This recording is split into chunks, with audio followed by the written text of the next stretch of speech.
today.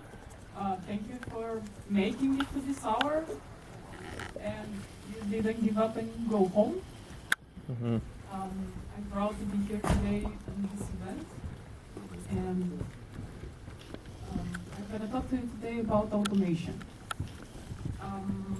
First of all, I want to say thank you for two organizers from JavaSkop that they gave us the chance to be here. I am going to represent today Software Testing Community of Macedonia. It's a new thing that it's a fresh community, growing and growing more. And I am very happy that we have been given the chance to show ourselves to you today here. And practically we are officially integrated in the development process next to the programming. Practically this event is all about. So, hi, I'm Anna. I'm a senior QA engineer coming from Romania. I've been living here for 4 years now, and my experience is mainly with mobile games and e-commerce applications. What I want to say is, when I came here, first time 6 years ago, trying to find a job in order to move here was very hard because there were 2, 3, 4 companies that had QA or testing or looking for this kind of people, and it was really hard to actually find a place where to get a job from.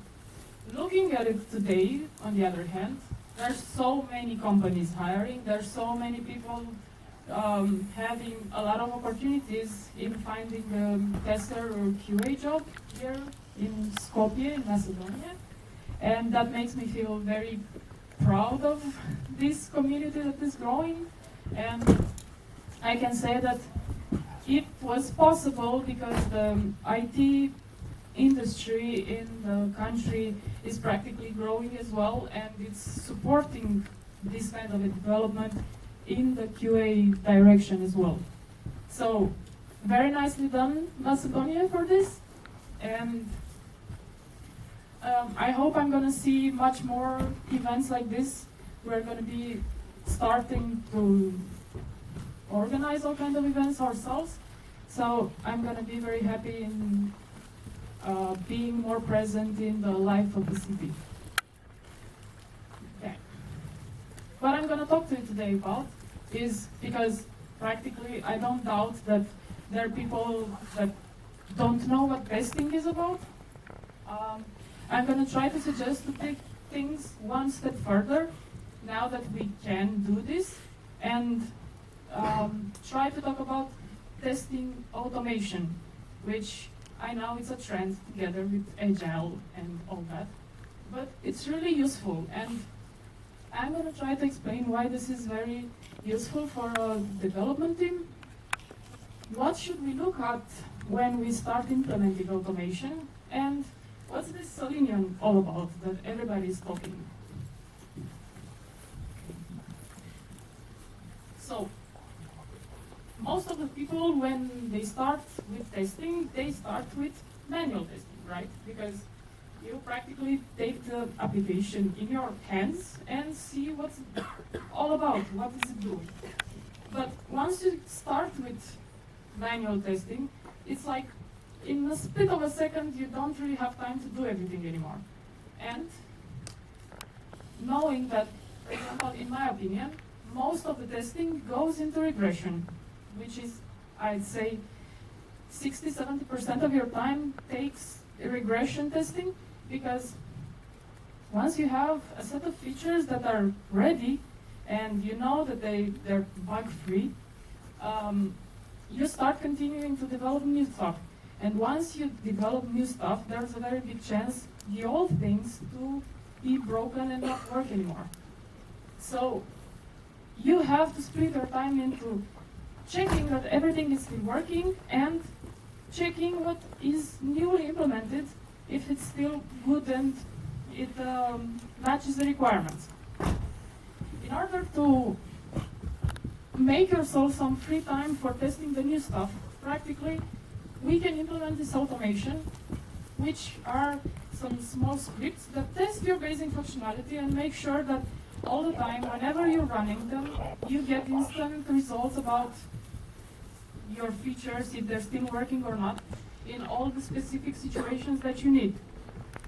That means that practically you're going to have a higher level of confidence that everything that has been tested through those scripts, it's really the way it should be. Those tests can be run daily, for example, and they're never going to get bored of looking at the same features as you would if you test them there yourself. Because, for example, if you have an application where you have to log in every time to test that application, you know that that login is not broken. It works in most of the situations. But you're going to stop thinking that I need to test it in this and this and this and this case. So you might oversee some stuff if you do it by yourself, because that's the human nature. It kind of tends to make a habit and oversee things. On the other hand, it's giving you a lot of time. If you practically take away the regression testing, you have a lot of time to focus on the new things. So I have new features that are in development at the moment, and I want to focus on that. I want to try all the possible scenarios. I want to imagine what the what the user would do in all the possible situations. So I have some time to be creative about it and try to find as much problems as possible. But in order to do this, you're practically going to need some specialized resources, which means some people that know how to do it, or to invest in some time in helping them, you as developers, practically. Once you have this, you practically will be able to save yourself a lot of time. But to be actually having the time not to worry about regression, for example, you will need to have a system that takes all the things that you're developing as code and as tests and take care about it by itself. So you don't have to think about what tests need to be run when. I have to go press play and run the tests, or I need to integrate them all the time with the latest version of the project, and so on. So it would be very nice if you'd be able to implement this kind of a system that we call automation testing framework. So let's see what is this all about. I try to put here practically from bottom to the top what you need to look into when you're considering implementing some testing framework for automation. The most important thing that you have to have in mind is the people that are going to work on this.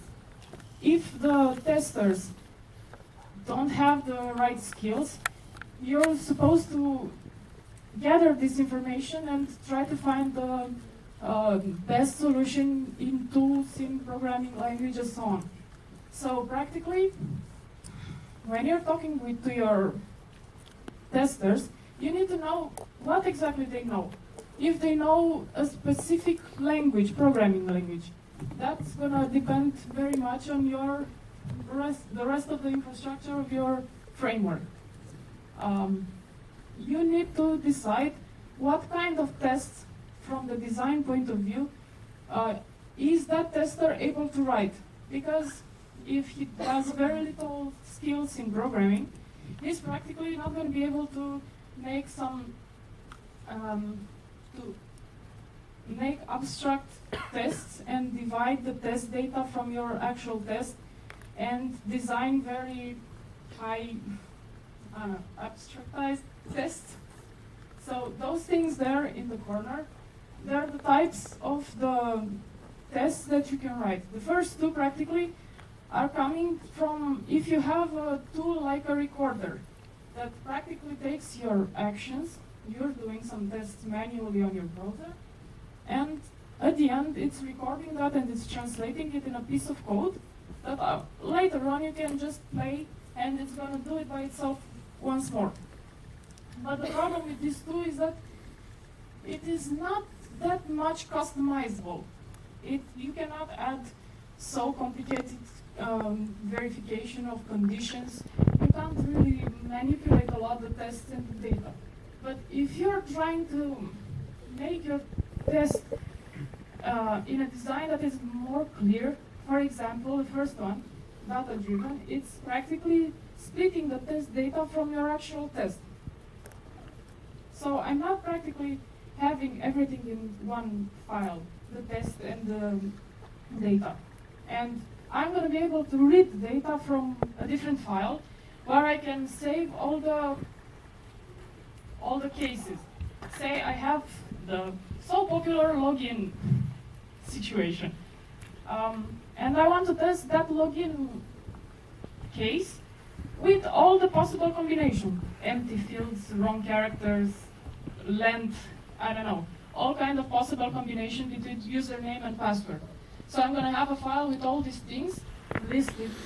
And my test is practically going to go and take each of these combination and test for each of them. But you're not going to have it in your own test. So that means that it's going to be easier to maintain, for example.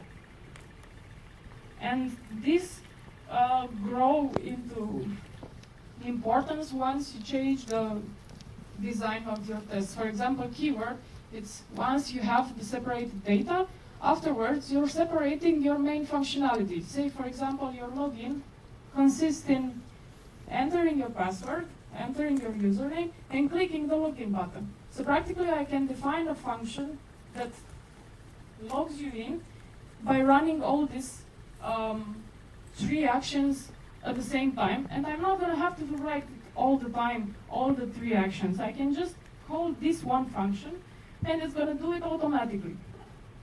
This is what keyword-driven development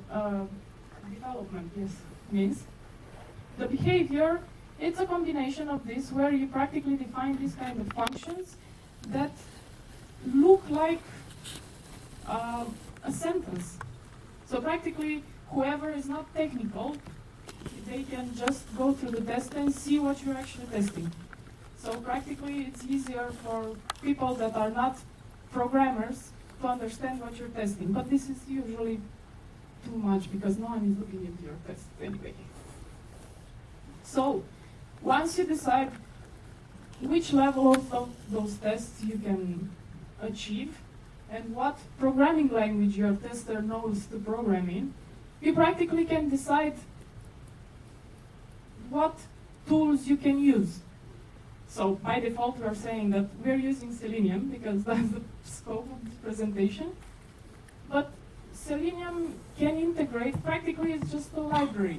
So it can integrate with all kinds of other tools. But it cannot do it by itself. You're going to need a test runner. The test runner is taking all your tests and it's going to group them into smaller groups or specific groups and so on. And you can run them by your needs in specific situations. After all this thing is clear, you're going to be able to integrate it with your continuous integration system that probably everybody knows what's that. And your tests can practically run whenever you schedule them and have your results right away, which is really cool. So this Selenium, because I started already telling you about, this Selenium is practically only about browsers. That's the first sentence that you can find on their website. It's automating browsers. The testing for browsers. So what it does, it has a specific library of methods that practically look into the HTML of your page, and it's trying to find some elements that you're going to have to interact with. And this way, it's finding the specific element, and in your test, for example, you need to do something with that, to manipulate that item. And you're going to have to click it or send some information to it, some text, or get some values and so on. And Selenium, with these methods, practically can simulate your actions, but without having to actually record it, like the first tools that we were talking about. What is very cool about it is that practically it works with all the modern browsers. Mozilla, Chrome, Internet Explorer, Opera, and so on, Safari. And it also works on Linux, Windows, and Mac. And it's practically based for automation because most of the tools are trying to build on this library, and it expands and it's trying to add some more functionality, but this one is the base of it. This is how it practically looks like. So up here in the first corner, I have practically the basic structure of a test. So practically what am I going to do? I'm going to initialize my window, my browser, with specific configuration. And afterwards, I'm going to travel to my URL whenever I have to go on my website in order to perform my test. And I'm going to start looking for specific elements. In order to find my elements, I have a lot of options that we can see here. So in your HTML, okay, depending on how well the HTML is written and how much is it testing oriented, because most of the developers don't really think about it. And, well, that's true. Because if you don't have it in mind when you start developing, you're probably not going to be aware of some stuff. For example, there are a lot of elements that have the same IDs or classes or I don't know. And it's complicated to find, or they don't have them at all. Okay, that's a different situation. So there are a lot of options by which you can identify an element, a specific element in all your HTML. And using these elements, you can actually go on and do something with them. The functionality that is offered in order to manipulate your elements, pretty much in big lines are these. You can write some text into a text box, you can click an image, a link, a button. If you have, for example, a Dropbox or some radio buttons, you can select specific options from those lists. Or in order to access specific frames or pop-ups, you can do it by using these ones. Once you practically got to the point where you have identified your elements, you're going to want to do something with those elements. I want to check if there's a text, if there's a specific value, if it has a specific attribute, or whichever is the case in your test. And this practically, it's a verification or assertion. The difference is that one, if it fails, you continue your test. The other one, it's going to stop your test and you practically cannot continue with other steps in your test. But there are trillions of functions like that already defined. To check a text or title, if an element is present, if it's null, if it's, I don't know, has specific attribute, and so on. So there are a lot of functions like this already implemented. So once you have all these tests, practically you're going to have to run them eventually. This is where the test runner comes into place. Because if you run your test in Java, for example, in Eclipse, you can't practically group them by tags, by something, like features, for example, if you need it. So it's going to be complicated to run specific tests at specific moments of time. That's why we need some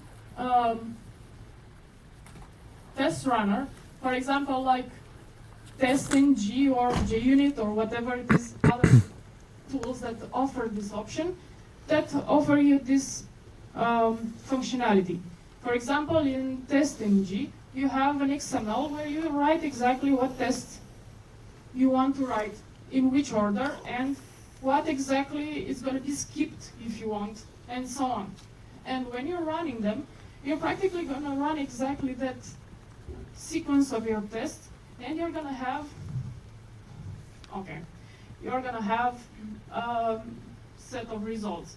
For some reason, it doesn't read my file, so I'm going to just show it to you in this. There's a small sequence. Oh, sorry, yes, refresh.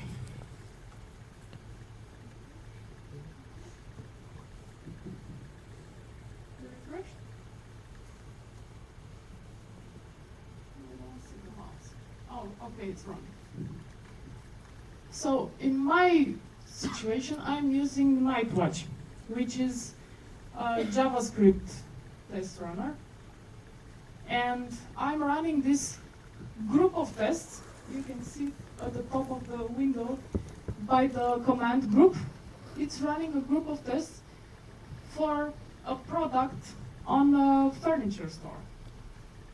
And practically, what it does, it takes every element that I'm looking for in my page, and is checking everything that I told him to check in the test. And at the end, it's going to tell me how much time it took to find that element and to verify the condition, and everything is there as I was planning to. In my case, everything is passing. So at the end, you can see that there are 3 assertions passed for that test.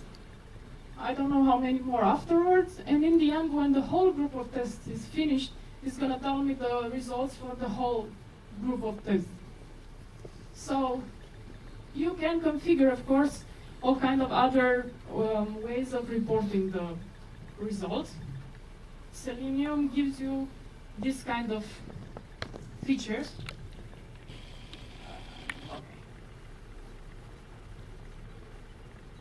Okay.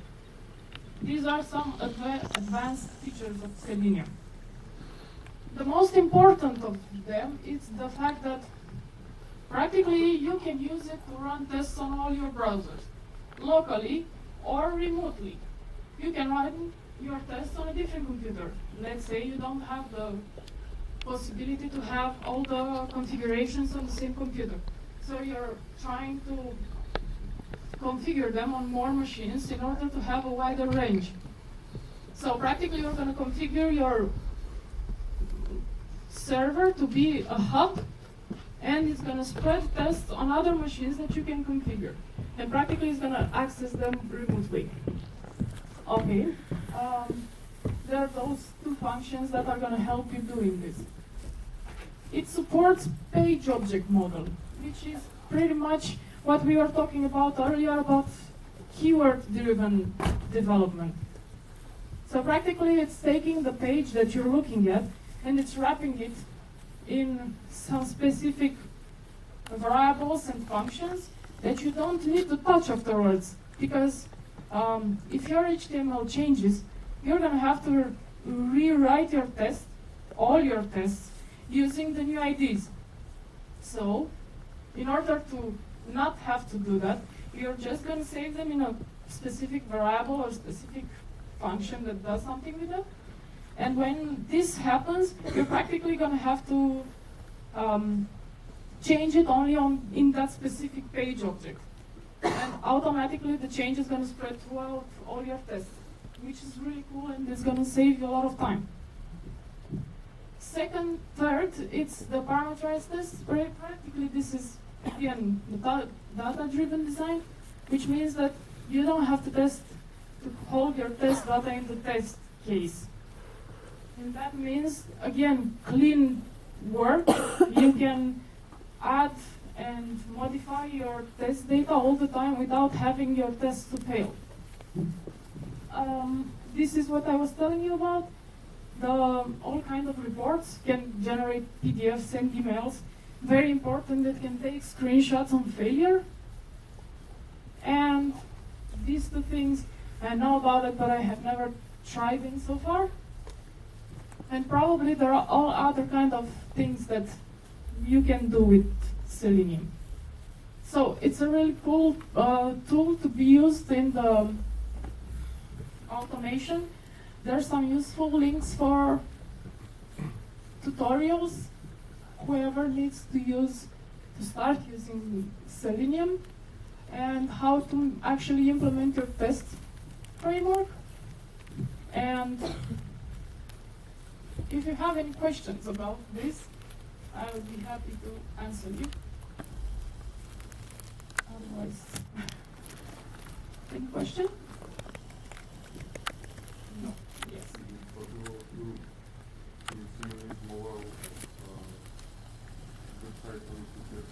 It only works on browsers. So if it is possible to actually run your tests directly on mobile platforms? Yes, it is possible because they have special plugins for mobile application, which you have to install, and practically using the remote control Selenium, you can send your test to be run on whatever devices you have. So that's why I was saying that it's very useful whenever you need to run tests on much more devices and all kind of configuration. So yes, it is possible to do that.